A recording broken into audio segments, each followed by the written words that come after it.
तो लाइफ की अगर मैं एक बेसिक सी डेफिनेशन बताऊं तो life is a unique process of maintenance. देखना क्या लिखा हुआ है, life is a unique process of maintenance. तो बेसिकली जो जिंदगी होती है वो होती है यूनिवर्स में बैलेंस बनाने के लिए एक प्रोसेस होता है। और लाइफ और जितने भी प्रोसेस है जो हम फिजिक्स में या फिर केमिस्ट्री में पढ़ते हैं उन सबसे डिफरेंट होता है। तो life is a unique process of maintenance. तो अभी हमने टॉपिक किया लाइफ, हमको पता चल गया कि लाइफ क्या है।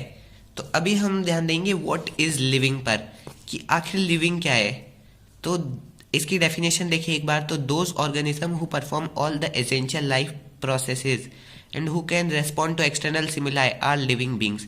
तो बेसिकली लिविंग बींग्स वो है जो कि लाइफ के लिए जो भी ये जो यूनिक प्रोसेस है मेंटेनेंस का, इसे लाइफ कहते हैं। और जो लाइफ का प्रोसेस मेंटेन करे उसे लिविंग बींग कहते हैं। या फिर एक स्पेशल फीचर इसका ये होता है कि अगर ये अपनी जो सराउंडिंग है उसके प्रति मतलब कि कुछ रेस्पॉन्ड करे, अपनी सराउंडिंग के प्रति रेस्पॉन्ड करे, सेंस करे अपने इन्वायरमेंट को, तो उसको हम कहते हैं लिविंग। तो लिविंग के बाद में हमारे पास ये सवाल आता है कि लिविंग और नॉन लिविंग के बीच में डिफरेंशिएट कैसे करें। तो to differentiate between living and non living various factors are used. यानी लिविंग बीइंग और नॉन लिविंग बीइंग को डिफरेंशिएट करने के लिए बहुत सारे अलग अलग फैक्टर्स को हम यूज करते हैं। तो उनमें से जो सबसे पहला फैक्टर है वो है ग्रोथ। तो ग्रोथ क्या है? Growth is an increase in mass and number of cells. Basically हम ग्रोथ क्या जानते हैं, जब मान लो कोई इंसान ही ले लो, तो अगर इंसान जब बड़ा होता है तब हम कहते हैं कि इंसान के अंदर ग्रोथ हो रही है। तो बड़ा कैसे होता है? उसके अंदर मास का इंक्रीज होता है या फिर सेल्स के मतलब कि सेल्स उसके अंदर इंक्रीज होते हैं। तो अभी हम बेसिक सी चीज देखिए कि सेल्स इंक्रीज कैसे होते हैं। ये हम बाद में पढ़ते हैं हार्मोन में कि ग्रोथ हार्मोन का सीक्रेशन होता है।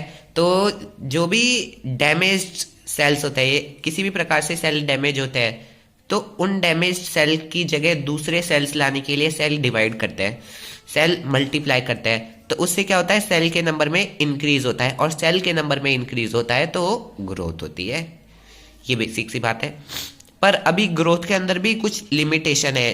जैसे कि अगर आपने देखा हो तो माउंटेन्स होते हैं या फिर बोल्डर्स होते हैं या सैंड माउंट्स होते हैं, कुछ भी ले लो, जैसे पहाड़ी ले लो, जैसे पहाड़ का बेसिक सा एग्जांपल लेते हैं हम। तो पहाड़ के अंदर क्या है, जब दूर से मिट्टी उड़ के आती है या फिर उस पर किसी भी तरीके से मिट्टी जमा होती है, उस पर पेड़ पौधे उगते हैं, तो पहाड़ की साइज बड़ी होती है। तो उस हिसाब से पहाड़ में भी तो ग्रोथ हो रही है, पहाड़ भी तो बड़ा हो रहा है। हाँ, नंबर ऑफ सेल्स की वजह से नहीं हो रहा, बट पहाड़ का भी तो मास इंक्रीज हो रहा है। So growth is not taken as the factor which describe organism as living. तो हम ग्रोथ को उस फैक्टर के तौर पे नहीं लेते जो कि ऑर्गेनिज्म लिविंग बीइंग है या फिर नॉन लिविंग बीइंग है। मतलब कि ग्रोथ को हम डिफरेंशिएशन में नहीं यूज कर सकते। लिविंग बीइंग और नॉन लिविंग बीइंग दोनों में ग्रोथ हो सकती है। ठीक है।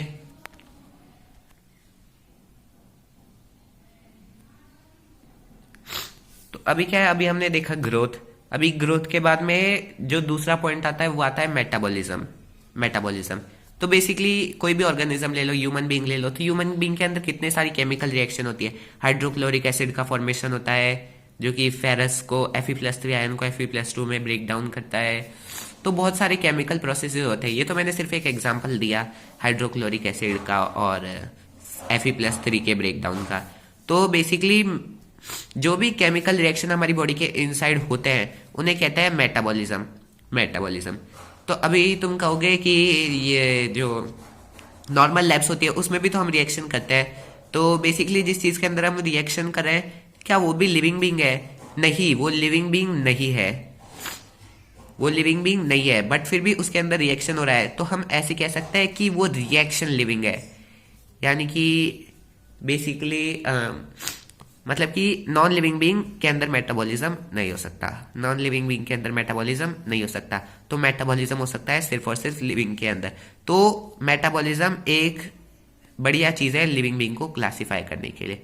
उसके अलावा अगर हम केमिकल रिएक्शन कराते हैं आउटसाइड द बॉडी, तो हम रिएक्शन को तो लिविंग कह सकते हैं, लेकिन जिस चीज में रिएक्शन हो रही है उसे लिविंग नहीं कह सकते, क्योंकि वो रिएक्शन हम करवा रहे हैं, वो रिएक्शन ऑटोमेटिकली नेचर के द्वारा नहीं हो रही है। तो मेटाबॉलिज्म क्लियर है। फिर मेटाबॉलिज्म के बाद में आता है एक और बड़ी सी चीज जिसको कहते हैं रिप्रोडक्शन। तो रिप्रोडक्शन को एक बहुत ही इंपॉर्टेंट टॉपिक है, बट रिप्रोडक्शन क्या होता है? बेसिकली लिविंग बीइंग के अंदर एक एबिलिटी होती है जिससे कि वो यंग वंस को प्रोड्यूस कर सके। यंग वंस का प्रोडक्शन अपने जैसे और को बनाना, उसे कहते हैं रिप्रोडक्शन। अभी नॉन लिविंग बीइंग में ऐसा नहीं हो सकता। ऐसा नहीं कि हम किसी चीज को तोड़ के अगर 2 टुकड़ों में डिवाइड कर दे तो उसे रिप्रोडक्शन कहेंगे, नहीं, वो रिप्रोडक्शन नहीं होगा। तो बेसिकली रिप्रोडक्शन ह्यूमन बीइंग क्या, कोई भी ऑर्गेनिज्म होता है, उस ऑर्गेनिज्म के अंदर रिप्रोडक्शन क्या होता है? Increase in number of cells. Cell के इंक्रीज से ही रिप्रोडक्शन होता है।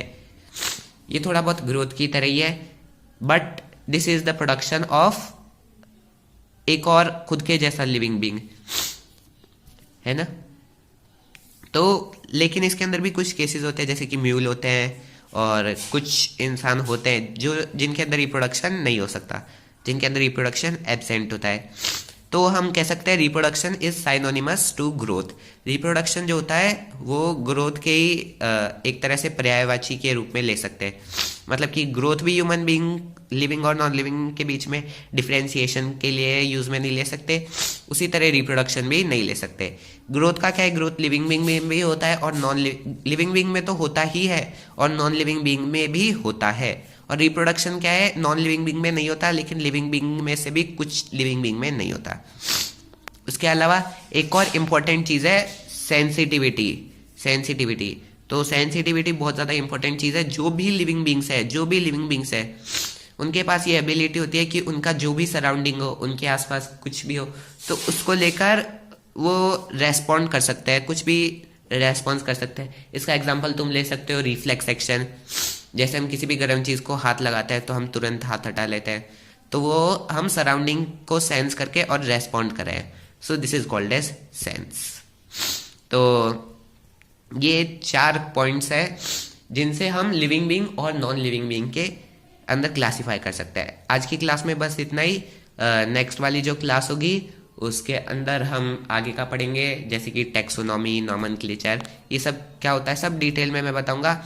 तो ये हमारा चैप्टर चल रहा है लिविंग वर्ल्ड, और ये बायोलॉजी का बहुत ही ज़्यादा इंपॉर्टेंट टॉपिक है। फिर चाहे से आप 11th क्लास में ले हो या फिर नीट के अंदर ले हो, तो ये एक इम्पॉर्टेंट टॉपिक आता है। इसके अंदर बहुत सारे टॉपिक्स और भी रह रहे हैं, उन्हें हम नेक्स्ट क्लास में कवर करेंगे।